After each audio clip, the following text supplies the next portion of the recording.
오타니와 이정우 경기를 직접 보러 가자. 이현우의 MLBTV 직관 투어. 자세한 내용은 고정 댓글을 참조해주세요. 시장에 남은 마지막 FA 최대어 알렉스 브래그먼이 보스턴과 계약했습니다. 브래그먼을 둘러싼 시장 상황과 함께 계약 이야기 함께 나눠보도록 하겠습니다. 네, 미국 스포츠 전문 매체 디 애슬레틱의 휴스턴 담당 기자 이 챈들러 롬이 오늘 보도한 내용인데요. FA 3루수인 브래그먼이 이 보스턴과 3년에 1억 2천만 달러, 우리나라 돈으로 했을 때는 1,471억 원 규모의 계약에 합의를 했다고 전했습니다. 그렇습니다. 이 브래그먼 선수의 계약에는요, 매년 FA 시장으로 나올 수 있는 옵트아웃 조항이 포함이 되어 있는데요. 브래그먼은 지난해 벨린저와 컵스와 맺었었던 3년 8천만 달러 계약과 똑같은 형태의 계약을 체결하면서 사실상 FA 제수에 나섰다고 볼 수 있을 것 같습니다. 네, 하지만 FA 제수라고 하기에는 이 높은 연평균 금액과 그에 따른 이 연봉 총액이 눈에 띄는데요. 이 브래그먼이 받는 4천만 달러의 연평균 금액은 에런 저지와 똑같고요. 메이저리그 전체로 보더라도 오타니 쇼헤이, 후안 소토, 잭 윌러에 이어서 네 번째로 높은 금액입니다. 그렇습니다. 브래그먼 선수는 최근까지도 이 단기 계약에는 관심을 보이지 않았으며 6년 혹은 7년 계약을 원한다라는 이제 소식이 전해지긴 했습니다만, 이 보스턴의 짧고 굵은 계약을 또 택하면서 자신의 가치를 다시 증명할 수 있는 기회를 얻을 수 있게 됐습니다. 이 연봉이 4천만 달러라고 한다면 진짜 브래그먼 입장에서도 선택하지 않을 수 없는 그런 계약이 아니었나 싶습니다. 그렇죠. 브래그먼은 보스턴 외에도 원소속 구단인 휴스턴, 그리고 디트로이트, 토론토, 컵스에 관심을 받았는데요. 일단 휴스턴 같은 경우에는 시즌이 끝난 뒤 브래그먼에게 6년에 1억 5,600만 달러의 계약을 제시를 했습니다만, 이 브래그먼은 이를 거절했고 협상을 이어가긴 했습니다만 격차를 좁히지는 못했습니다. 네, 디 애슬레틱의 켄 로젠탈은 계약 발표에 앞서서 브래그먼이 최고의 제안을 받았지만 선수 본인이 그 팀을 가기 꺼려하고 있다라고 이제 전하기도 했는데요. 현지 매체들은 이 팀이 또 토론토일 것으로 예측을 하고 있다고 합니다. 토론토는 이제 브래그먼 선수가 원하는 장기 계약을 건넨 팀으로 또 꼽혔기 때문이라고 하는데요. 계약 이후에 밝혀진 소식에 따르면 디트로이트 역시도 이 브래그먼 선수 굉장히 또 원하지 않았습니까? 디트로이트 역시도 브래그먼에게 디퍼가 포함된 6년에 1억 7,150만 달러의 장기 계약을 건넸습니다만 브래그먼이 결국 단기 계약을 또 선택을 하게 됐어요. 총액면에서는 디트로이트의 계약 규모가 조금 더 크긴 했습니다만, 이 브래그먼 입장에서는 보스턴으로 가는 게 훨씬 합리적인 선택이 될 수 있는 게 아무래도 연평균 금액이 굉장히 크지 않았나 싶습니다. 이게 사실 디트로이트의 계약 규모 같은 경우에는 이 연평균 금액으로 따졌을 때 2,800만 달러 수준이라고 한다면 보스턴은 이제 4천만 달러, 이 1,200만 달러가 차이가 나기 때문에 나도 연봉 좀 많이 받으면서 FA 재수 한번 해볼까? 라고 한다면 말씀하신 것처럼 보스턴의 계약이 더 좋은 게 아닐까 싶습니다. 이 브래그먼 같은 경우에는 현역 메이저리그 최고의 3루수 중에 한 명입니다. 이 브래그먼은 지난 2015년 신인 드래프트 1라운드 전체 2번으로 휴스턴에 지명을 받았고요. 2016년에 빅리그에 데뷔를 해서 통산 9시즌 동안 타율은 2할 7푼 1위, 191홈런에 663타점, OPS도 0.848을 기록을 했습니다. 브래그먼 선수 사인 훔치기 스캔들 논란이 있는 2017년을 포함해서 2022년까지 휴스턴의 두 차례 월드시리즈 우승에 또 기여를 했고요. 두 번의 올스타, 골드글러브, 그리고 이제 실버 슬러그도 한 차례씩 수상하기도 했었습니다. 브래그먼 선수가 첫 풀타임 시즌이었던 2017년 이래로 승리 기여도 38.3승을 또 쌓았는데요. 해당 기간 동안 메이저리그에서 이 브래그먼보다 더 많은 승리 기여도를 쌓은 3루수는 44.7승을 기록한 호세 라미레즈밖에 또 없었다고 하네요. 네, 하지만 브래그먼은 FA 직전해인 지난해 이 5월 초반까지는 타율도 1할 때에 머물렀었고요. OPS 같은 경우에도 0.5대에 그치는 최악의 부진을 겪었는데요. 그 이후에 이 타격 어프로치를 좀 더 공격적으로 바꾸고 잡아당겨치는 타격을 하면서 이 반등에 성공을 했고요. 장타율 역시도 상당히 끌어올릴 수는 있었습니다.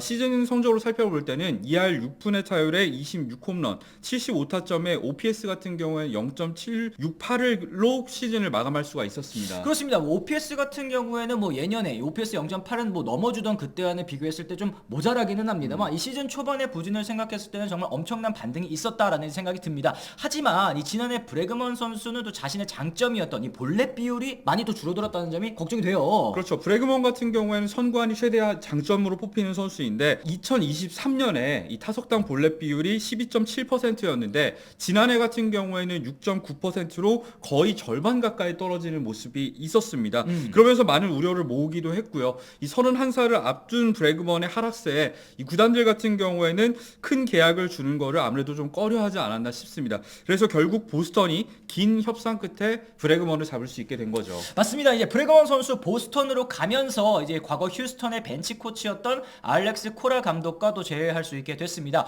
보스턴 같은 경우에는 이미 걸출 확실한 공격형 3루수인 라파엘 데버스를 갖고 있기 때문에 일단 코라 감독은 브래그먼을 또 2루로 활용할 계획이라고 하는데요. 네, 일단 보스턴 같은 경우에는 예상 라인업을 통해서 확인할 수 있듯이 대부분의 주축 타자들이 좌타자들입니다. 듀란, 데버스, 카사스 이런 선수들이 모두 좌타자이기 때문에 우타자인 브래그먼의 합류는 이 보스턴의 타선에서 타선 밸런스를 잡는 데 큰 도움이 될 것으로 보이기는 합니다. 그렇습니다. 뭐 브래그먼 선수 입장에서도 이 잡아당기는 타격을 바탕으로 이 홈구장, 이 페네이 파크의 우측 담장인 그린몬스터 여기를 또 잘 활용하면은 타격 성적 측면에서도 좀 반등을 이뤄낼 수 있지 않을까 예상해 볼 수 있겠어요. 이 보스턴의 수뇌부는 이번 스토브리그 시작부터 큰 돈을 쓰겠다고 예고하면서 팬들의 기대를 모았었는데요. 하지만 이 필요로 했었던 FA 특급 선발 이 스넬이라던가 프리드, 번스를 모두 다른 팀에게 뺏기면서 팬들의 기대는 실망으로 바뀌기가 시작을 했었죠. 이 사실 브래그먼을 영입하기 전까지 가장 큰 FA 영입은 워커빌러와 맺은 1년에 2,105만 달러의 계약이었고요. 아롤디스 체프먼을 포함해서 FA 계약에 쓴 돈을 모두 합치더라도 5천만 달러를 넘지 않는 상황이었습니다. 그렇습니다. 어쨌든 지금 보스턴은 풍부한 유망주를 활용을 해서 화이트삭스로부터 좌완 에이스인 게럿 크로셔 선수를 또 영입을 해왔고요. 시장에 남은 브래그먼까지 또 품으면서 나름의 전력 보강을 또 해낼 수 있게 됐습니다. 보스턴이 이제 브래그먼 선수를 영입하면서 2억 4,100만 달러의 사치세 기준선을 2억 4,800만 달러로 700만 달러 가량 또 이제 넘어서게 됐다는 것도 좀 눈여겨볼 만하네요. 그렇죠. 알렉스 브래그먼의 연평균 금액이 4천만 달러, 엄청나게 큰 금액이었기 때문에 이 사치세까지 상당히 여유가 있는 상황이었는데 단번에 뛰어넘게 됐습니다. 어쨌든 아직 스토브리그가 남은 상황에서 이 보스턴이 치열한 아메리칸 리그 동부지구에서 더 경쟁력을 갖추기 위해서 어떤 움직임을 더 보여줄지는 지켜볼 필요가 있어 보입니다. 맞습니다. 이 브래그먼 선수의 영입 소식이 전해진 이후에도 보스턴이 지금 세인트루이스의 3루수인 놀란 아레나도 트레이드에 여전히 또 이름을 올리고 있다라고 하는데요.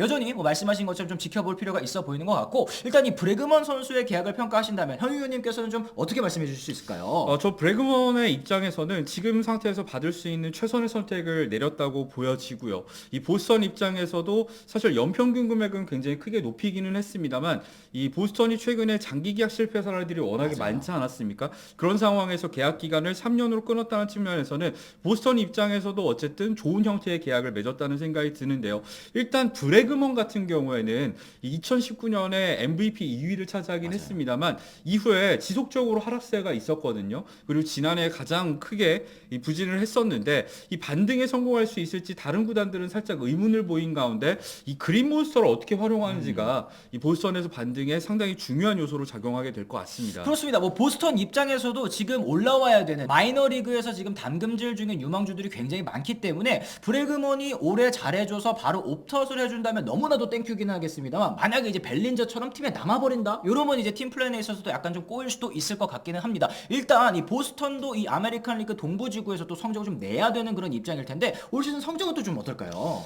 사실 저희가 이제 각 지구별 성적 예상을 하긴 했었는데 그때 당시에 이제 아메리칸 리그 동부지구 우승팀으로는 뭐 양키스, 2위로는 볼티모어를 꼽긴 했습니다만 보스턴 같은 경우에도 이 브래그먼을 영입하기 전부터 워낙에 재능 넘치는 유망주가 많은 팀이기 때문에 이 다크호스로 저희가 꼽았었잖아요. 브래그먼을 영입하면서 이 보스턴의 올해 성적 자체도 훨씬 더 안정적으로 뽑을 수 있는 환경이 만들어졌고, 그랬을 때 와일드카드는 충분히 노려볼 만한 전력이 아닐까 하는 생각이 듭니다. 그렇습니다. 지난해 뭐 기대를 받지 않은 상황에서도 끝까지 또 와일드카드 경쟁을 한 팀인 만큼 올해는 좀 더 경쟁력 있는 모습을 보여줄 것 같습니다. 이처럼 오늘 저희가 브래그먼 선수 계약과 함께 또 보스턴의 행보에 대해서도 한번 자세하게 다뤄봤습니다. 여러분들께서도 이번 계약을 보고 여러 가지 또 생각이 드셨을 것 같은데요. 댓글을 통해서 또 달아주시면 좋을 것 같고요. 오늘 저희 영상 또 유익하다고 느끼셨다면 좋아요, 구독, 알림 설정까지 꼭 부탁을 드리도록 하겠습니다. 저희는 또 다른 소식과 함께 다시 돌아오겠다는 말씀 전해드리면서요. 오늘은 일단 물러가도록 하겠습니다. 지금까지 시청해주신 분들도 모두 감사합니다. 고맙습니다.